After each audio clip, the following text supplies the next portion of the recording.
Jumlah pengendara terjaring operasi penertiban pajak kendaraan yang digelar di Polres Goa bersama Samsat Goa. Pengendara yang terjaring diwajibkan membayar tunggakan pajak kendaraan di lokasi razia. Satu persatu pengendara motor dan mobil dihentikan oleh aparat kepolisian dari Polres Goa bekerja sama dengan Samsat Goa. Hal ini dilakukan untuk memeriksa tunggakan pajak kendaraan.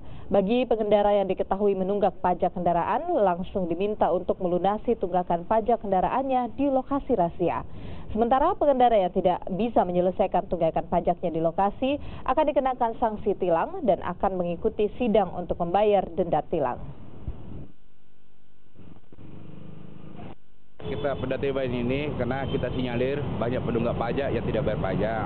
Kita harapkan dia bisa membayar pajak langsung di tempat atau dikena tilang.